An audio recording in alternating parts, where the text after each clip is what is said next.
So ఇవాళ కొంతమంది students ఆఫీస్కి రావడం జరిగింది. సో వాళ్ళకి చాలా డౌట్స్ ఉన్నాయి. అదే చాలా మంది పిల్లలకి ఏంటంటే ఓపెన్ చేస్తే ఏదో అయిపోతుంది, ఓపెన్ చేస్తే వాల్యూ లేదని చెప్పేసి అడుగుతున్నారు.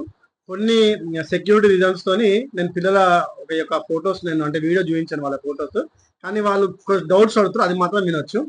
ఫస్ట్ డౌట్ ఏంటమ్మా ఇది? ఇది వాల్యూ ఉంటుందా లేదు, ఫారెన్ కంట్రీకి పోవాలి అప్పుడు ఇంటర్ ఓపెన్ ఎందుకు చేస్తున్నారు, రెగ్యులర్ ఎందుకు చేయాలి? ఓకే. సో ఇప్పుడు చాలా మంది డౌట్స్ ఏంటంటే మేము ఓపెన్ లో పాస్ అయిన తర్వాత ఫారెన్ కంట్రీ పోయేటప్పుడు ప్రాబ్లం అవుతుందా అని చెప్పేసి అడుగుతున్నారు.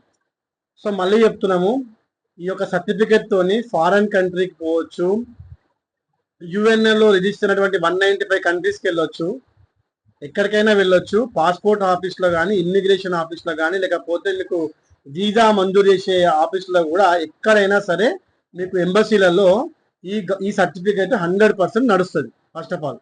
రెండోది ఏంటంటే ఇది బయటికి పోవడానికి మీరు ఇంటర్ బేస్ పెట్టినప్పుడు దీని మైగ్రేషన్ అలాగే దీని సర్టిఫికేట్ నంబర్ వాళ్ళు ఆన్లైన్లో కొట్టినప్పుడు 100% Telangana government, Telangana open school society వెబ్సైట్లో చూపిస్తుంది.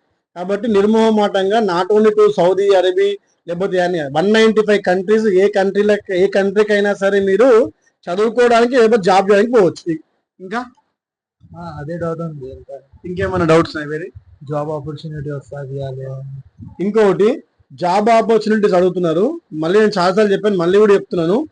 ఓపెన్ స్కూల్ సర్టిఫికేట్ తోని ఇంటర్మీడియట్ కి సంబంధించినటువంటి ఏ గవర్నమెంట్ జాబ్ కైనా ఎలిజిబిలిటీ ఉంటుంది. హైదరాబాద్ లో నా స్టూడెంట్సే, నా దగ్గర ఇంటర్మీడియట్ పాస్ అయిన వాళ్ళే 80 మందికి పైగా కానిస్టేబుల్ ఎగ్జామ్స్ రాసి, కానిస్టేబుల్ ఎగ్జామ్స్ పాస్ అయ్యి ట్రైనింగ్ తీసుకొని ఓపెన్ స్కూల్ ఇంటర్మీడియట్ సర్టిఫికేట్ పైన దాదాపుగా చాలా మంది కానిస్టేబుల్స్ అయినారు. Open school intermediate certificate is 100% eligible for all the government jobs and also private jobs. ఇంకోటి వరకు అడిగింది ఇప్పుడే స్టూడెంట్, మేము రెగ్యులర్ డిగ్రీ చేయొచ్చా అని చెప్పేసి. ఓపెన్ ఇంటర్ చేసిన వాళ్ళు 100%గా రెగ్యులర్ డిగ్రీ చేయొచ్చు. ఎందుకంటే డిగ్రీకి గ్రాడ్యుయేషన్ సంబంధించినటువంటి ఏ ఫీల్డ్లో అయినా సరే ఈ మధ్య అడుగుతున్నారు ఓపెన్ ఇంటరా రెగ్యులర్ ఇంటరా అని చెప్పేసి. రెండింటికి కూడా ఎటువంటి డిఫరెన్సెస్ లేవు. దో सर्टिफिकेट्स भी इक्वल है, दोनों को भी इक्विवेलेंट सर्टिफिकेट्स देते हैं. और ओपन इंटर करके आप रेगुलर इंटरमीडिएट स्टूडेंट ऐसा गवर्नमेंट जॉब पा सकते, बाहर जा सकते और रेगुलर डिग्री भी कर सकते. इसके लिए कुछ भी ऐतराज नहीं है. और एक बड़ी बात क्या है बोल तो एमपीसी मतलब सीईसी के बारे में पूछ रहे लोग. एमपीसी करके ओपन में आप एमसेट लिख के बीटेक कर सकते और बाईपीसी ओपन में करके नीट एग्जाम लिख के एमबीबीएस भी ज्वाइन हो सकते.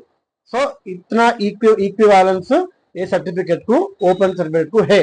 सो सभी स्टूडेंट्स को मैं और एक बार बोल रहा हूँ, ओपन बोलो तो ओपन सर्टिफिकेट है, उसका कुछ वैल्यू नहीं रहता. ये नहीं रहता, वैल्यू नहीं है तो गवर्नमेंट क्यों लगाती है exams? 100% the value of open certificate is equal to the value of regular intermediate certificate. అదొకటి పెట్టుకోండి. 100%. మళ్ళీ అదే చెప్తున్నాం, చాలా మంది ఇంటర్మీడియట్ ఫెయిల్ అయిపోయి 2-3 ఇయర్స్ నుంచి ఆగిపోయినారు. వాళ్ళందరూ కూడా ఖచ్చితంగా మళ్ళీ మా లైఫ్ని స్టార్ట్ చేయాలి, స్టక్ అయిపోయే లైఫ్ని స్టార్ట్ చేయాలనుకుంటే మాత్రం 100% రెగ్యులర్ ఇంటర్లో జాయిన్ కండి, పాస్ కండి, రెగ్యులర్ జాయిన్ కండి. Thank you very much.